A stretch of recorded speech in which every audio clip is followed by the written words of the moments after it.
Washington, D.C. 20001.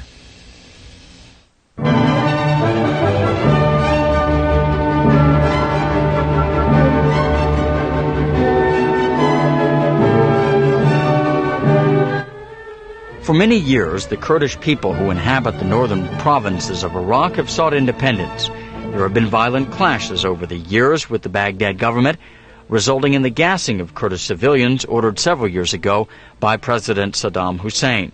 Since the end of the Persian Gulf War, military action between the Kurds and the Iraqi army has taken place.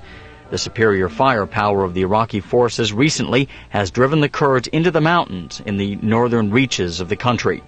Coming up next, we look at developments in Kurdistan and welcome Mozaffar Partoma. He is the president of the Kurdish American Fraternity.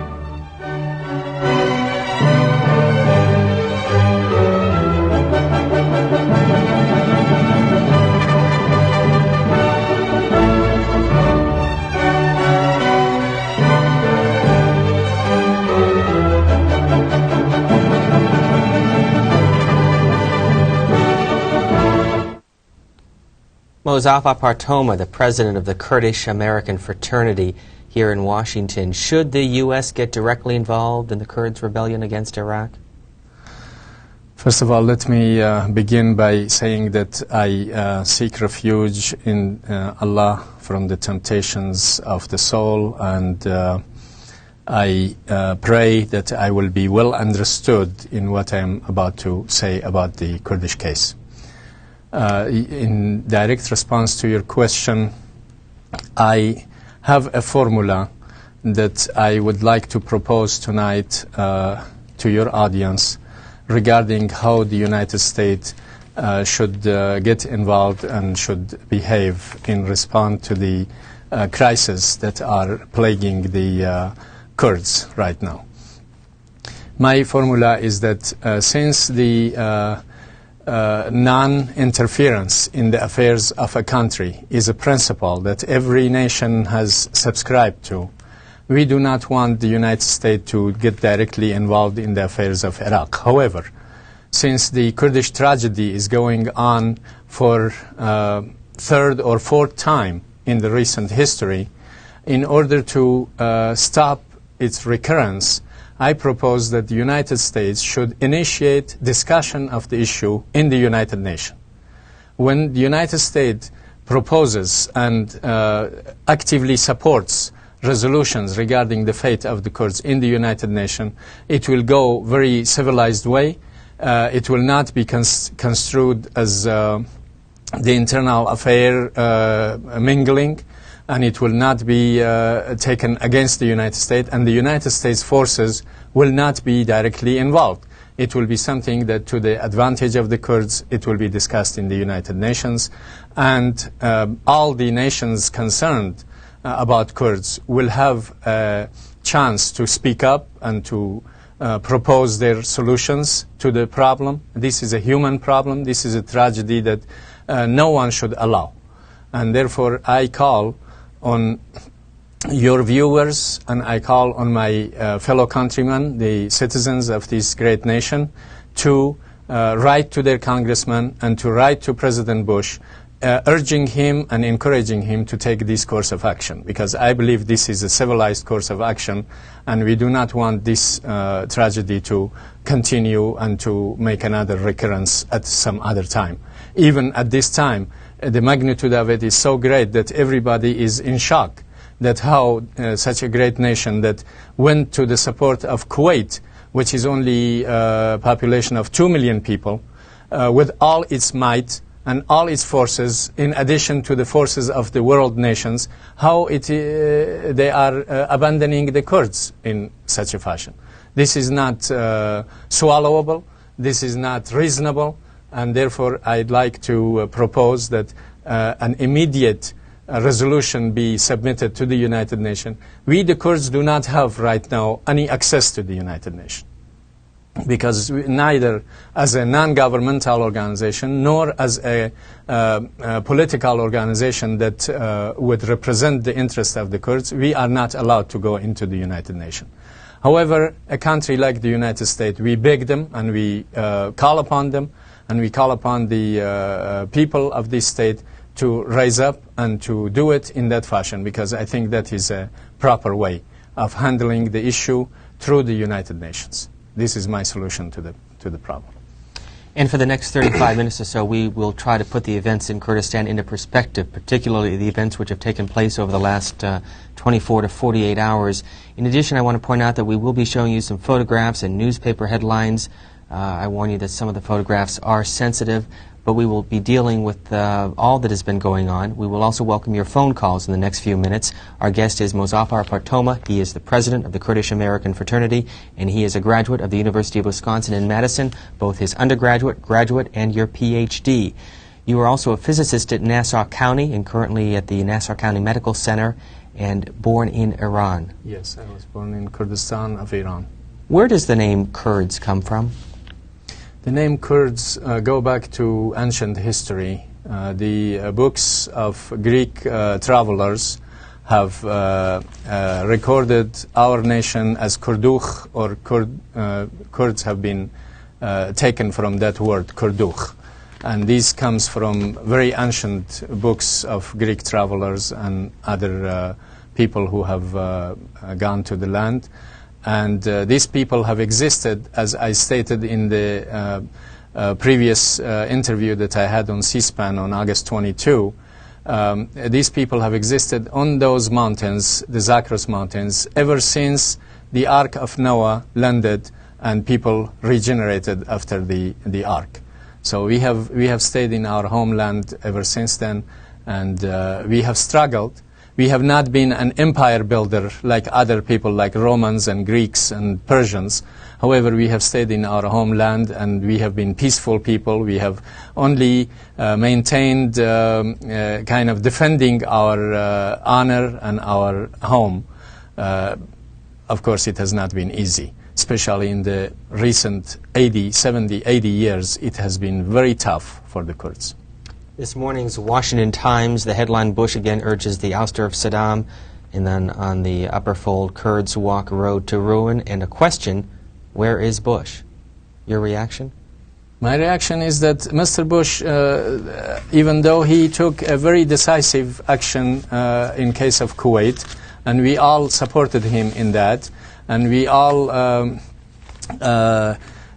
commended his posture and his decisiveness in that particular case, but he dropped the case of Iraq soon, and he pulled out earlier than expected, and Saddam Hussein is now like a wounded tiger, and he is more dangerous today than he was at the time that he invaded Kuwait.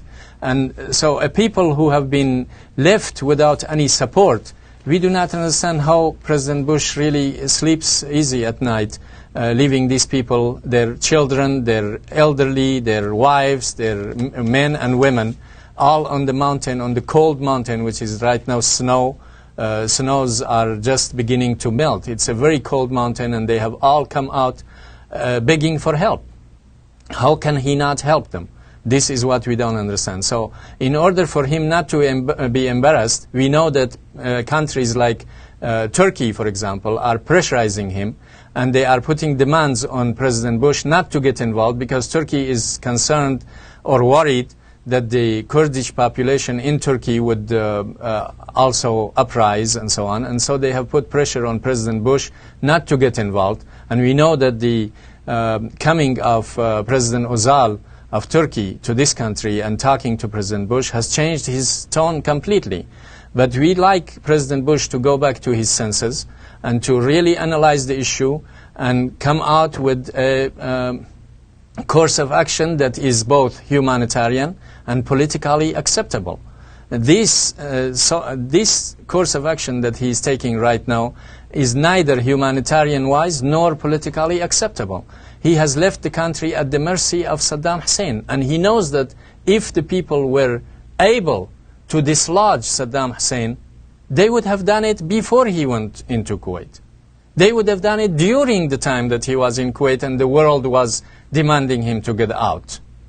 They would have done it when the ground war started, because they were all worried that their country and their habitat and their home and their livelihood is being ruined because of this man and because of the war that he has brought on the country. If they were able to do it, they would have done it.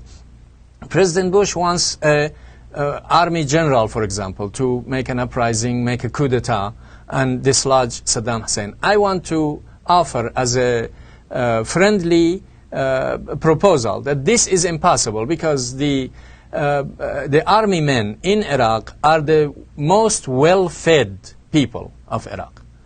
Every resources is in their of the country are in their disposal. They have been the highest strata of the country. They are the happiest in the country. So it is very unexpected, illogical to expect from this kind of this quality of people to dislodge the man who has given them all these benefits. You think it is easy for them? No, it is not. They think, they are no concerned that if someone else comes instead of Mr. Saddam Hussein, they will all be out of their positions, out of their homes, out of their good benefits. They are not the ones who one should rely. When President Bush said that people of Iraq should uprise and make a determination that they don't want Saddam Hussein, we all were happy. And everyone, including the Kurds, got together in Lebanon. They made a conference and they made several points. They agreed on several points, including among which is the integrity, territorial integrity of Iraq. They have all agreed to preserve the territorial integrity of Iraq. They do not want to split apart at this time. However, they want some humanitarian attention to be paid to the Kurds. The entire country of Iraq have agreed, the population of Iraq have agreed to give full autonomy to the Kurdish population once Saddam Hussein is dislodged and gone. And this is their agreement, and the Kurds are in agreement with this. However, this is a superficial, to my understanding, my personal understanding, is that this is only a superficial solution to the problem of the Kurds. The problem of the Kurds is not only a problem in Iraq. The Kurds exist in Turkey, in large number, between 15 to 20 million people. The Kurds exist in Iran, in large number also, between 5 to 7 million. The Kurds exist in Iraq. The Kurds exist in Syria, between 2 and 2.5 million in Syria. So all of these are, once you go beyond one border, the question becomes an international question. The Kurdish question is an international question. And we expect the international body, which is the United Nations, to tackle the question and not to leave it at the mercy of a country like Iraq or a country like Turkey or a country like United States. We do not expect the United States to get involved directly and have the boys who are there. My boy, my son, is in Riyadh right now defending the honor and the forces of the United States. He's in the American Army. I do not want him to prolong his stay. Neither any of the parents of the American boys or American girls who are there want to prolong their stay there. However, we cannot abandon the Kurds any longer.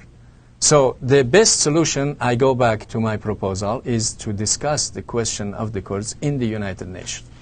And I demand from all the viewers tonight to please sit down and write a postcard to your congressman and write a postcard to President Bush urging them to do this. And I will appreciate that. We'll get our first viewer on. Thank you for waiting, Miami, Florida. Go ahead. Hello? Yes, go ahead, please. Hi, yes. I got a couple of questions here, which is, I want to say first in Kurdish, Showbash to Mr. Muzaffar. Shawad Bash Kaka. In the United States and the rest of the world, they know that Saddam Tikriti, he's a second Hitler. And almost everyone knows that Saddam Tikriti, he is a butcher, he is a killer, and he is a murderer. And if so, how come United States sit back and watch Saddam Tikriti massacring his own civilian people, and they are not doing something about it? Well, my response is that actually we should ask the administration of the United States these questions. I am not here to answer on their behalf, but I urge them on your behalf, on behalf of my people, who are now running away for their life because of the terror that Saddam Hussein has set among them. They are running away all over the countryside, and they are running to the borders of Turkey, they are running to the borders of Iran, and running is not easy. I tell the viewers, running in the mountainside at the time of snow is not very easy. And we have heard report that over 40, maybe close to 50 people have died already from cold, from exposure to cold right now. And with the millions, with the thousands of people that are running away in the cold, it will become even harder. And even more toll will be taken from their lives. So I again urge the administration of the United States that not to abandon the Kurds this time and not to ignore the question. The question can be resolved in the United Nations. Once the question is opened up and the United Nations is allowed, the nations of the United Nations, the member nations are allowed to debate on this, I am positive that a solution will be found for the Kurdish issue. You are wearing, I assume, traditional Kurdish garb? Yes, I am. I am proud of it, and this is my way of showing to the people of the United States that I have joined them recently, by the way. I just became citizen. I naturalized in February this year, and I have just joined this great nation, and I want to show them my homeland habit and custom, and this is how the Kurdish wears the Kurdish headgear and the clothes and so on. This is the traditional Kurdish dress. Congratulations. Thank you very much. We will also be showing you maps to give you a sense of what region we are talking about. In the meantime, our next caller from Oklahoma City, Oklahoma. Go ahead, please. Hi. I'd like to tell the gentleman that I completely agree with him. Now, our president called on the people of Iraq to get rid of Saddam Hussein. Yes. I don't care who they get in there. There is no one that can be as bad as Saddam Hussein is. And I do not have a question. I have a suggestion. I called the White House and I suggest that every American that knows how unfair and what these policy people are going through, and they feel it's so horrible like I do, that they spend $1 and call the White House and put pressure on our president to help these people out. Well, I appreciate your concern, ma'am, and I hope that all the American citizens will rise up just like yourself and make a phone call or send a postcard and put some pressure, because this is the nation in which we can make a difference. Every human being here makes a difference. When human beings are slaughtered, like you are shown here in the picture, then none of us should rest easy until we do something that satisfies our heart, that we make sure that we have done something sufficient to stop this from recurring. Where was this photograph taken and when? This photograph was taken during the massacre of Halabja. Halabja is a medium-sized town in the Kurdistan of Iraq, in the southern portion of the Kurdistan of Iraq, and this took place in 1988 when Saddam Hussein used chemical in large quantity, chemical weapons against my people, and massacred so many people like flies and killed a lot of people. Killed about 5,000 in the first week of the massacre, and 10,000 were affected later on in the second week and onward. We will come back to that, but first, Los Angeles, California. Go ahead. Good afternoon, Mr. Partoma. Good afternoon. I just want to say that it is kind of a real tragedy to sit and watch a group of people be abandoned in the way that they are being abandoned, and that even the American government does have a tendency to do that when you look at a group of people that may not be part of the New World Order or the international community, which only seems to pertain to people that are very wealthy families that are leaders of countries. And it's kind of sad when you get conservatives all over the world doing things for their friends only. And if they're not part of their little clique, they won't come to their aid, like in Kuwait or Saudi Arabia. And I think we need to really look at some of the smaller groups of people, maybe less noticed, and really take our hats off to them. And congratulations on your naturalization. Thank you very much. I appreciate your concern, sir. And I just want to stress one point, that you said pay attention to smaller. Maybe some people will take that as if the Kurdish population is smaller. As I said that earlier, even the Kurdish population in Iraq is in number larger than Kuwaiti population. Even the Kurdish population in Syria alone is comparable to the Kuwaiti population. So the Kurdish nation, when getting together, if united, and if all the sections of Kurdistan become united, we will have over 25 million people. It is not a small population, what I am saying. But at the same time, I want another point to make in response to your beautiful presentation, that among Kurdish population also United States could have good friends. If they don't have friends so far, is because they have not extended the hand of friendship. Otherwise, the Kurdish people could be very good friend to the United States and the United States people. And we have enough resources to sustain ourselves. We have enough resources to make good trade. We have enough raw material in our land that could become a viable bartering commodity if and when we become master of our own destiny.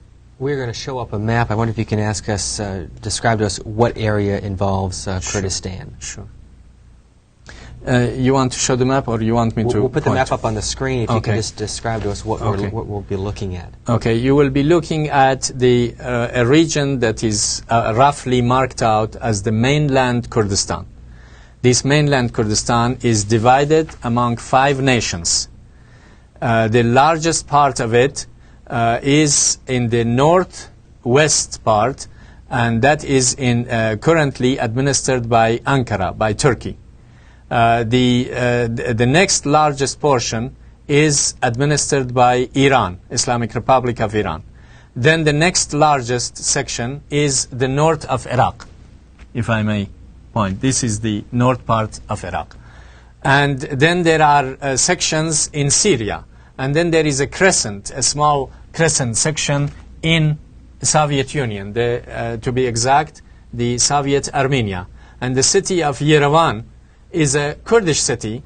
It used to be a Kurdish city until gradually it was occupied by non-Kurds and became the capital of Armenia, SSR. Similarly, in other parts of Kurdistan mainland, towns have become de-Kurdized. In other words, they have been evacuated from the Kurds. The Kurds have been pushed out, and other people have been implanted therein. Among them is the city of Kirkuk, for example, in Iraq, where the contention was started out from there, that the Kurds wanted to hold that city because that is their homeland, and the Iraqi forces were forcing them out in order to capture it back, because there is large resources of oil in the vicinity of Kirkuk, and because they have interest in maintaining it. But similarly, in other parts, like in Sirt, for example, another city in Turkey, or other cities like Deir Zur, for example, in Syria, these were Kurdish populated cities. In fact, documents that I have read, that our association, the Kurdish American Fraternity, has dug out, written by Japanese scholars, indicate that the city of Tabriz was having a whole family of mayors from among the Kurds. In other words, the city of Tabriz was so well populated by the Kurds in the past that the family of mayors successively, one after the other, were ruling the city of Tabriz.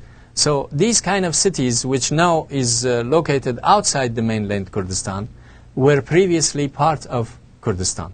But now, the map that you showed, if you make glance again, that map is what we call the mainland Kurdistan. Kurdistan extends from this side, extends again from that side. Every side it extends. But however, this is now well populated by the Kurds right now. Another 15 minutes or so with Muzaffar Pratoma. Our next call from Birmingham, Alabama. Go ahead, please. Good evening, Muzaffar. Good evening.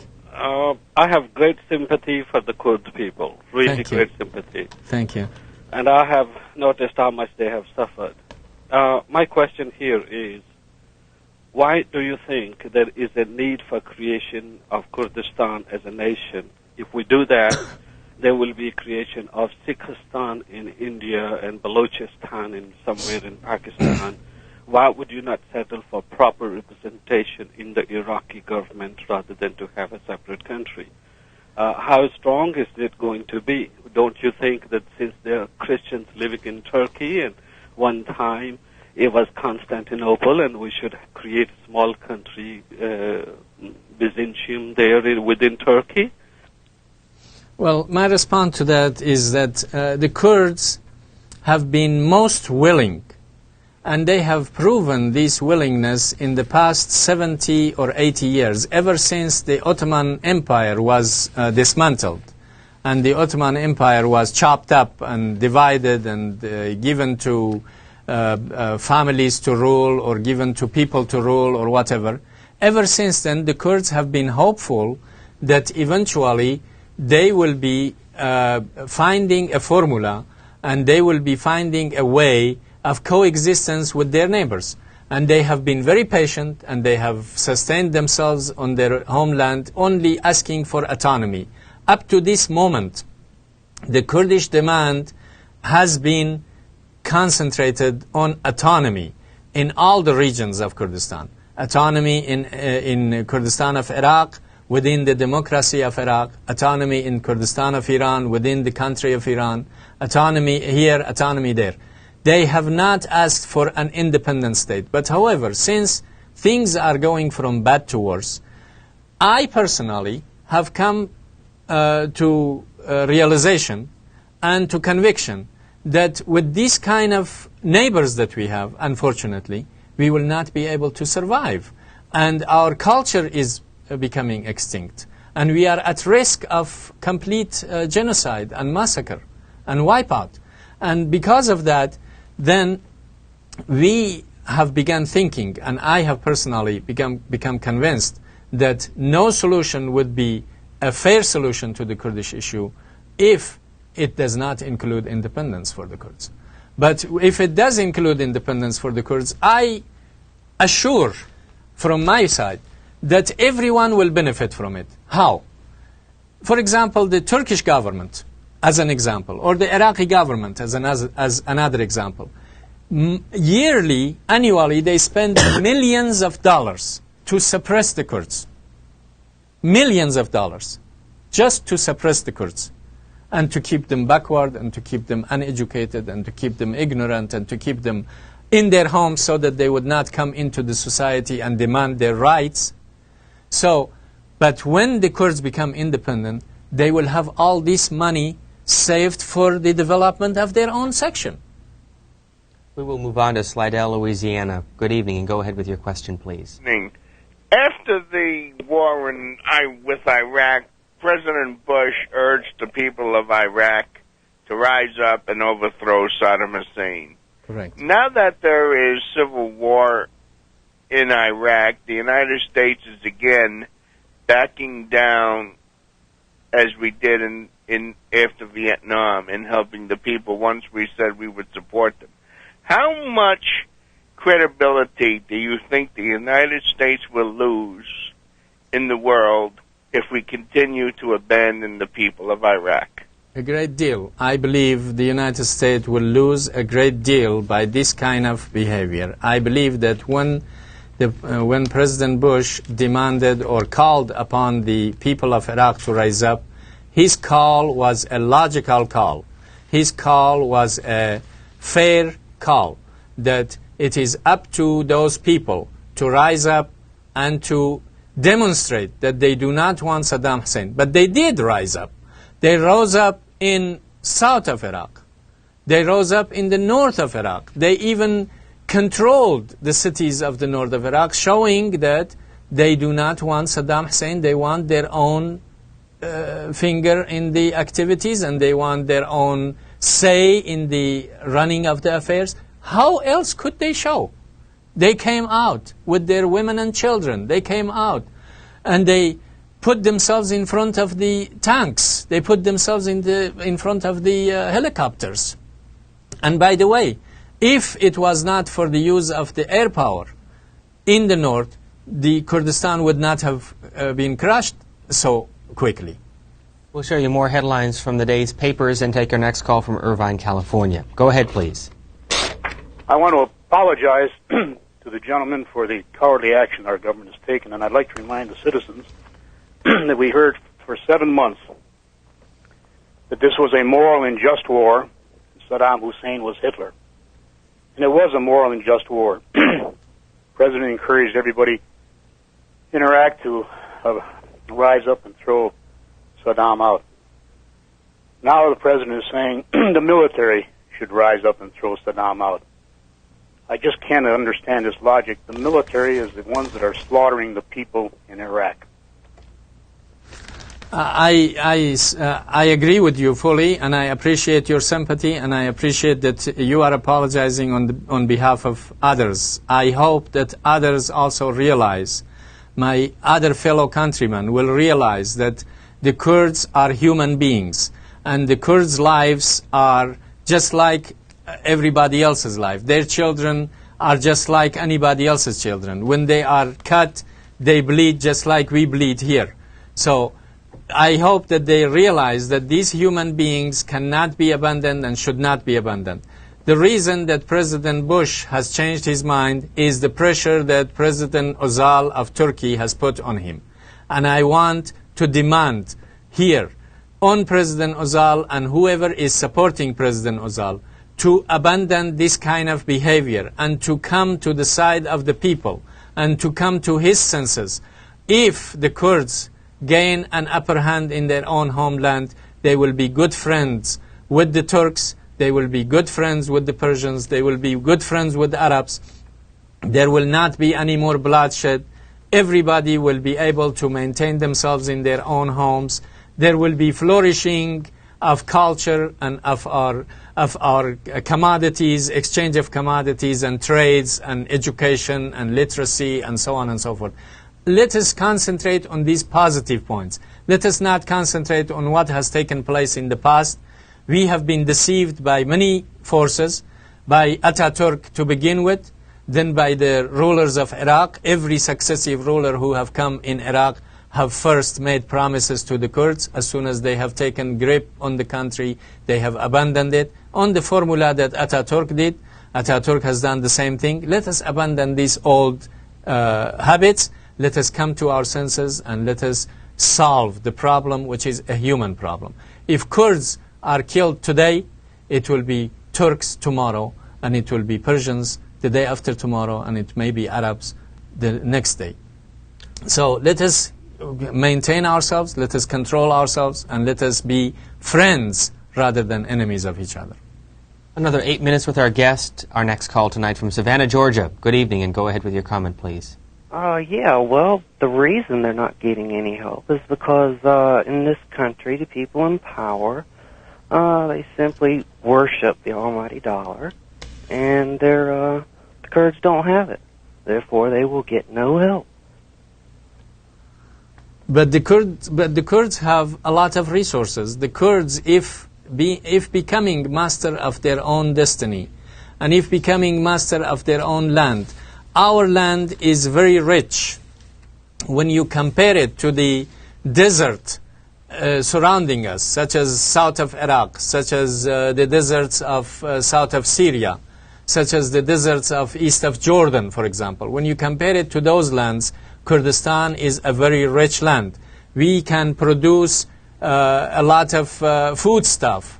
We can be breadbasket again of the region. We used to be breadbasket of the region. We can be in animal husbandry and so on. We can rear animals and their hides and their meat and so on and so forth. Kurdistan is a very rich land in that sense. It is also a very rich land in the sense of having oil.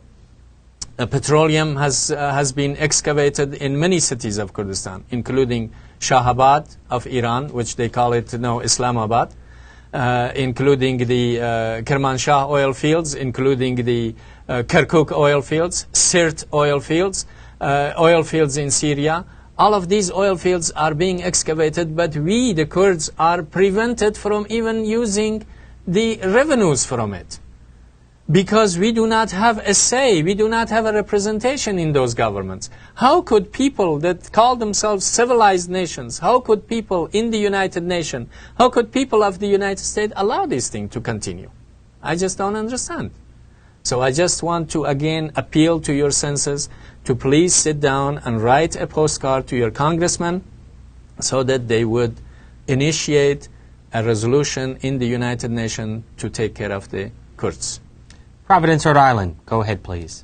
Hello, this is the first time I called. I'd like to say hello to Mr. Partoma. Thank you. Hello. Hello.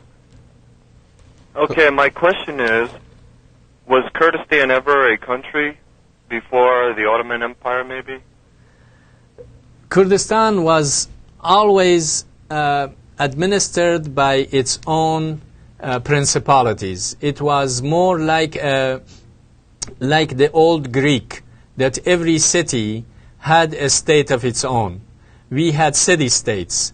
For example, in Ardalan, the land of Ardalan, which is one section of Kurdistan, there were principals and emirs.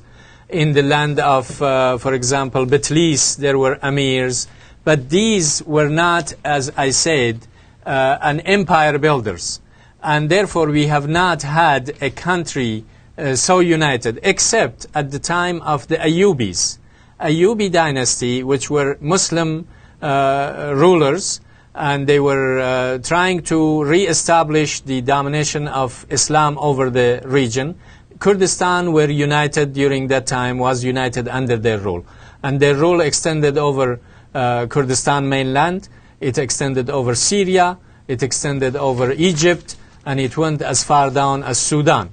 And during that time, Kurdistan was a land. And of course, those were the people who dealt with the Crusades, and they even their treatment of the Crusades should be commended, because rather than killing them off, they just captured them and they said, you don't belong here. They hired Salah ad-Din al-Ayyubi, who was the ruler at that time. He hired from his own revenues, from his own money, ships to send these people back to their homes safely. And this is not anywhere else. We the Kurds, are very peaceful people. You have not heard any, for example, terrorist activities involving Kurds. We have not taken those kind of venues in order to express ourselves. We always want to express ourselves in the fora that is open to us, in the forums of the United Nations, in the world bodies. We want to express ourselves. But however, unfortunately, as I said earlier, we are not currently allowed to go to the United Nations and talk to people. That is why we are calling on other civilized nations, such as the United States, such as the Muslim world, such as France, for example, to come up with some resolution to be opened in the United Nations for discussing the case of the Kurds. Just a few minutes left as we deal with events in Kurdistan. Albuquerque, New Mexico. Go ahead, please. Hello. I'd like to thank you for having this forum. I appreciate it very much.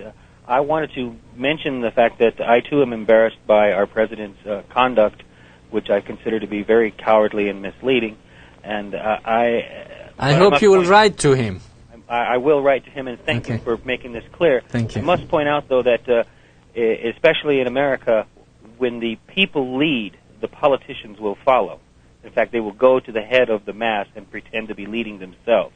So in the 30s, before we entered the European war, there was a thing called the Abraham Lincoln Brigade.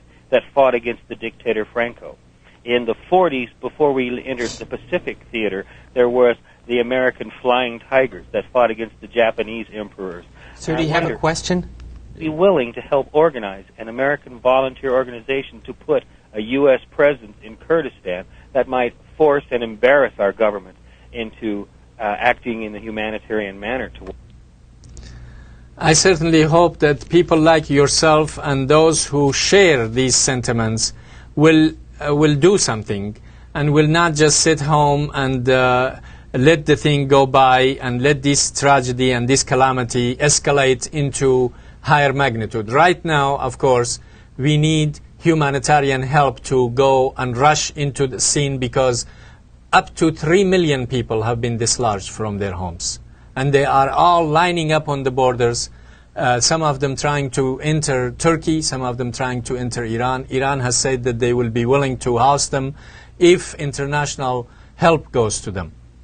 Because Iran, having been affected by 8 years of war with the same brute force, Saddam Hussein, they have also meager resources and they cannot handle the magnitude of the calamity by themselves.